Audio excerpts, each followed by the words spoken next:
नमस्कार, मैं हूं सौरभ चंद्र केसरी और अपने यूट्यूब चैनल पर आपका स्वागत करता हूं। बहुत दिनों के बाद आपसे रूबरू होने का अवसर प्राप्त हुआ है और मैंने अपने से जुड़े छात्रों को कहा था कि कोई भी प्रश्न फंसे तो मेरे व्हाट्सएप नंबर पर प्रश्न को सेंड कर दीजिए और मैं उसको सॉल्व करके वीडियो बना के आपको भेज दूंगा। तो मैं उसी लिए ये वीडियो बना रहा हूँ। यह प्रश्न जो पहला आप देख रहे हैं ये प्रश्न है विश्वजीत का। उन्होंने कहा कि ये प्रश्न मेरा फंसा है, तो चलिए स्टार्ट करते हैं।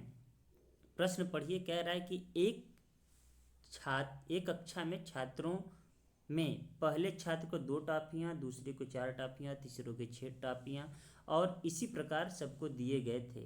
यदि कक्षा में कुल 25 छात्र हैं तो टॉफियों की कुल संख्या किससे विभाज्य है, ये प्रश्न पूछा है। देखिए, पहले छात्र को कितनी टॉफी? 2 टॉफी, दूसरे को 4, तीसरे को 6, चौथे को 8। इसी प्रकार से करते करते करते 25वें छात्र को कितना मिलेगा? 50। तो इनको जोड़ दीजिए। जोड़ने का तरीका नहीं पता है तो याद रखना है लगातार सम संख्याओं का योग, नहीं पता है तो प्राकृतिक संख्याओं का योग लगातार कर सकते हैं। यहाँ पर 2 कॉमन अगर ले लेंगे तो 1 आ जाएगा। यहाँ पर 2 दूनी के 4, 2 तीन 6, तो लगभग यही एक क्रम संख्या आ जाएगी और यहाँ पर अंत में कितना आ जाएगा? 25। ठीक है ना। अब आपको इसको हल करने आता है n × n+1/2। तो मैं लिख देता हूँ 25 गुणे 25 + 1 26/2 और ये संख्या कितनी है? गुणे 2 है, तो 2 से 2 खत्म हो गया। अब यही देखिए कि 25 और 26 किससे कटता है? तो 25 आप कहेंगे 5 से कटता है सर, 26 13 से कटता है, 2 से कटता है। तो 25 गुणे 26, 5 और 13 जो भी गुणा करेंगे इसका आंसर आएगा। ये 2 संख्याओं से कटेगी, 5 से और 13 से। यही आपका आंसर हो जाएगा बी। बिल्कुल इजी सवाल था, कोई कठिन सवाल था नहीं। तो नेक्स्ट बढ़ते हैं। ये सवाल काफ़ी अच्छा था, मुझे लगा था। अब देखिएगा, सवाल कह रहा है कि एक दुकानदार ने कुछ पेन 60 रुपये में 20 की दर से, ठीक है, और उतने ही पेन 40 रुपये में 30 की दर से खरीदी। इसके बाद उसे पता चला कि उसने 60% ही पेन खरीदा। शेष पेन वह 75 रुपये में 25 की दर से खरीदता है। यदि उसने सारे पेनों को 35 रुपये में 12 की दर से बेच दिया हो तो लाभ या हानि प्रतिशत ज्ञात कीजिए।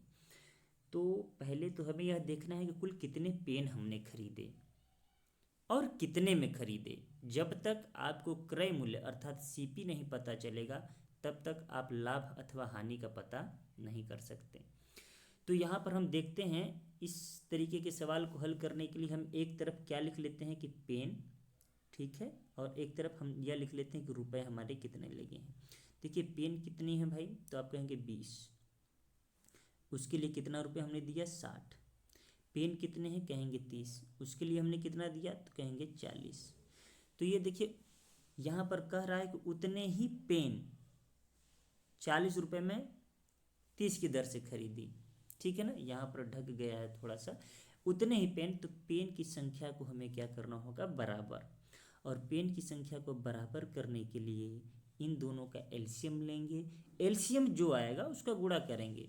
तो हम क्या करते हैं, अगर 20 और 30 के एलसीएम की जगह हम केवल 2 और 3 का लें, क्योंकि 0 0 है तो कट जाएगा। अगर इस हिसाब से लें तो यहाँ पर 3 से गुणा कर दें, यहाँ पर 2 से गुणा, तो आप देखेंगे कि दोनों ही बराबर हो जाएगा।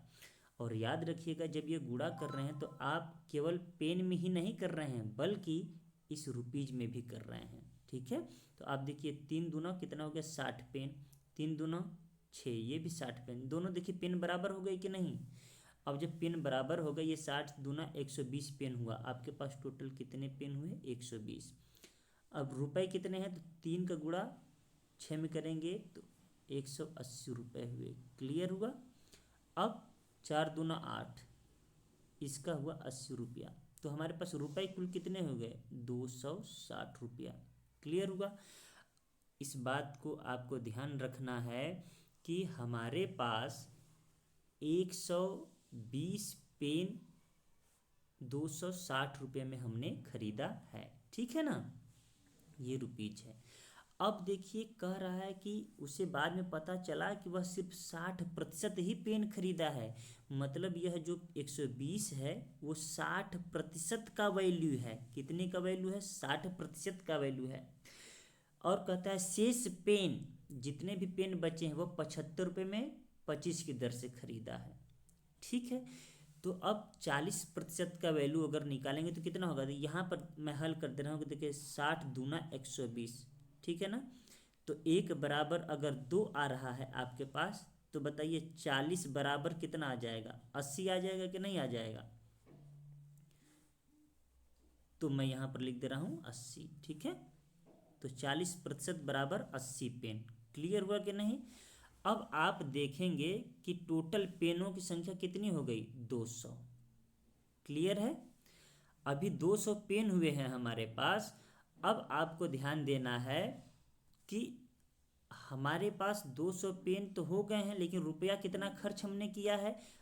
120 पेन के लिए 260 रुपया।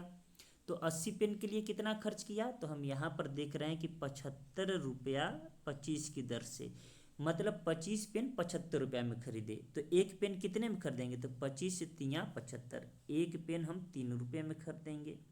तो अब बताइए कि 80 पेन यहाँ पर बचा है तो कितने रुपए में खरीदेंगे? तो आप कहेंगे कि 80 पेन सर हम 240 रुपये में खरीदेंगे। तो यहाँ से एक बात निकल के आ रही है कि 120 पेन 260 रुपये में, 80 पेन 240 रुपये में, मतलब टोटल ये 200 पेन। चलिए नेक्स्ट पेज पर मैं इसको हल करता हूँ, ठीक है ना। 200 पेन, 200 पेन कितने रुपए में खरीदे? तो 260 रुपया वो था प्लस 240 रुपया ये, मतलब कुल मिला के हम कह सकते हैं कि 500 रुपये में हमने खरीदा।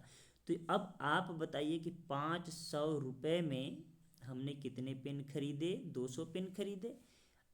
तो हम क्रय मूल्य निकालेंगे तो हम ये कह सकते हैं कि 5/2, मतलब कि एक पेन का 2.5 रुपया, ये कह सकते हैं कि नहीं। तो ये आपका क्या है? क्रय मूल्य है। ये क्या है? सीपी है। और एसपी आपको पता है ना, एसपी आपको पता है कि 35 रुपये में 12 पेन बेचा।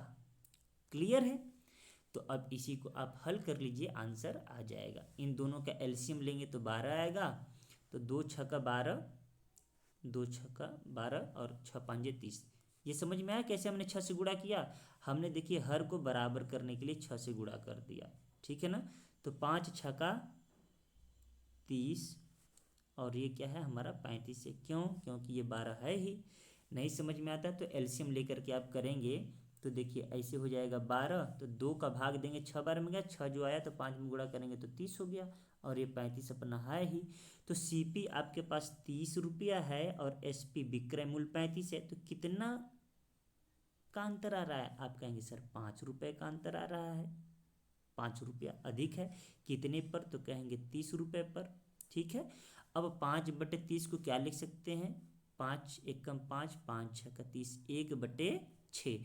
और 1/6 को कितना परसेंट लिखते हैं आप? 16 सही 2/3%। यही हो गया आपका लाभ। उम्मीद करता हूँ ये आपको समझ में आया होगा। तो इस तरीके से आंसर आपका हो जाएगा सी, प्रॉफिट होगा 16 सही 2/3।